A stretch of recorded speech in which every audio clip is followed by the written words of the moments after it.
மகத்துவமும் மகிமை நிறைந்த ஆண்டவர் இயேசு கிறிஸ்துவின் நாமத்தினாலே யாவருக்கும் அன்பின் வாழ்த்துக்கள்.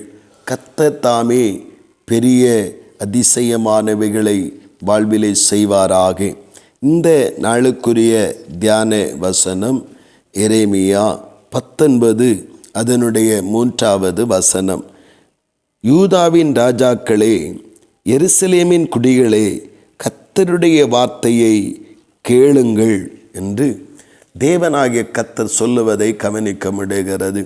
இந்த இடத்திலே பல முறை பல இடங்களிலே கர்த்தர் இந்த வார்த்தையை சொல்லியிருக்கிறார். காரணம், கர்த்தருடைய ஜனங்கள், கர்த்தரால் மீட்கப்பட்டிருக்கிற ஜனங்கள் கர்த்தருடைய வார்த்தையை கேட்டு நடக்கும்போது மாத்திரமே அவர்களுக்குரிய ஆசீர்வாதங்களையும் நன்மைகளையும் சுகத்தையும் பாதுகாப்பையும் ஆண்டவருடைய சமாதானத்தையும் பெற்றுக்கொள்ளுகிறவர்களாக அங்கே காணப்பட முடியும். அப்படி என்று வேதத்தின் பல பகுதிகளிலே நாம் வாசிக்கிறோம். இந்த இஸ்ரவேல் ஜனங்கள் சுகமான வாழ்வை இழந்து இப்பொழுது ஒரு அடிமைத்தன வாழ்வை மறுபடியும் அனுபவிக்க காரணம், கர்த்தருடைய வார்த்தைக்கு ஆலோசனைகளுக்கு செவி கொடுக்காமல் போனதே காரணம்.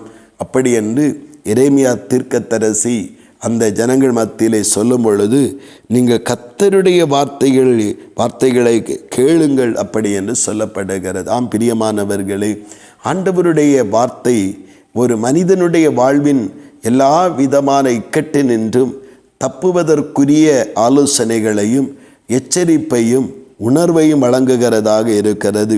இன்றைக்கு நாம் கர்த்தருடைய சத்தத்தை கேட்போமாகில் என்று சொல்லப்பட்டிருக்கிறது. கர்த்தருடைய சத்தத்தை கேட்டால் நம்முடைய வாழ்விலே தேவ நன்மைகளால் நிரப்பப்படுவோம். ஒரு தேவனுடைய பிள்ளைகளுக்கு வாழ்வின் வீணான நெருக்கங்களும் கவலைகளும் பாடுகளும் அடிமைத்தனங்களும் பயங்களும் எதனால் வருகிறது என்றால், தேவ ஆலோசனையை கேட்காமல் இருப்பதனால்தான் அது வருகிறது. தேவன் நம்மை சமாதானமாய் இருக்கும்படிக்கே அழைத்திருக்கிறார். அந்த அழைப்பு ஏன் சமாதானமில்லாத அலைந்து தெரிகிற வேதனையுள்ள ஒரு வாழ்க்கை தேவ பிள்ளைகள் வாழ அங்கே தங்களுடைய வாழ்க்கையிலே அனுபவிக்கிறார்கள் என்றால், தேவனுடைய வார்த்தைகளை கவனிக்காமல், தேவனுடைய வார்த்தைகளுக்கும் ஆலோசனைகளுக்கும் செவி கொடுக்காமல், சுய ஆலோசனைகளுக்கும் வீணான மனித ஆலோசனைகளுக்கும் உலகத்தின் அனுபவசாலிகளுடைய ஆலோசனைகளுக்கும் தங்களை ஒப்பு கொடுக்கிறதுனாலே தேவ பிள்ளைகளுடைய வாழ்க்கையில் மறுபடியும் நெருக்கங்களும் பாடுகளும் அனுபவிக்க அங்கே அவர்கள் வேதனைக்குள்ளாக்கப்பட்டவர்களாய் மாறிவிடுகிறார்கள்.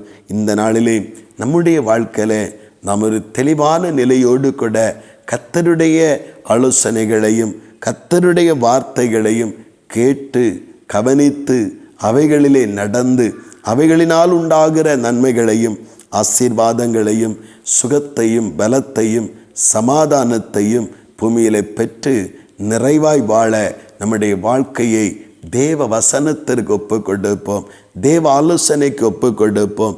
எனக்கு எல்லாம் தெரியும், எனக்கு எல்லாம் கர்த்தர் போதிப்பார் அப்படி என்பதல்ல.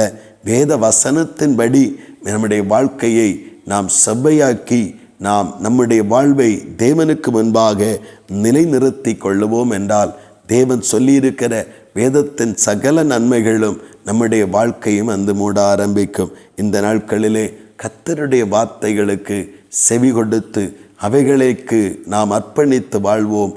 கர்த்தர் தாமே நம்மை நடத்துவாராக. ஆமேன், ஆமேன். செபிப்போம். பரலோகத்தின் நல்ல ஆண்டவரே, பரிசுத்தமான நல்ல இந்த காலை நேரத்திற்காக நாங்கள் உம்மை துதிக்கிறோம் அப்பா. ஆண்டவரே, தேவனால் தெரிந்து கொள்ளப்பட்ட இஸ்ரவேல் ஜனங்கள் மறுபடியும் துன்பத்திற்குள்ளாக்கப்பட்டும் சிறையிருப்புக்குள்ளாக்கப்பட்டும் போக காரணம் கர்த்தருடைய வார்த்தைகளுக்கு செவி கொடுக்காமல் இருந்ததே, கர்த்தருடைய வார்த்தையை கேட்காமல் இருந்ததே காரணம். ஒருவேளை அனுபவங்களும் ஒருவேளை ஸ்தோத்திர மனித ஆலோசனைகளும் தேவனுடைய வார்த்தைகளை கேட்கக்கூடாதபடி தடுத்திருக்கலாம். அவரவர் இருதயங்களில் இருக்கிறதானே மேட்டிமையான எண்ணங்கள் தேவ ஆலோசனையை கேட்கக்கூடாதபடி தடுத்திருக்கலாம். தகப்பனே, அதனால் உண்டான அழிவும் சீரழிவும் எவ்வளவு வேதனையுள்ளதாக இருக்கிறது. தகப்பனே, நாங்கள் உம்முடைய இரக்கத்தை பெற்று சமாதானமாய் வாழ, சுகமாய் வாழ, நன்மையால் நிரப்பப்பட, ஒவ்வொரு ஆலோசனைகளுக்கும், ஒவ்வொரு தேவ வசனங்களுக்கும், வார்த்தைகளுக்கும் செவி கொடுத்து வாழ கிருபையை தாங்கப்பா. உடைய நன்மையால் நிரப்புங்க. கர்த்தர் ஒவ்வொருவரையும் ஆசீர்வதிங்க. அப்படி நீங்கள் செய்கிறபடியாய் ஸ்தோத்திரம். இயேசு கிறிஸ்துவின் மூலம் ஜெபிக்கிறோம் ஜீவனுள்ள நல்ல பிதாவே. ஆமேன், ஆமேன்.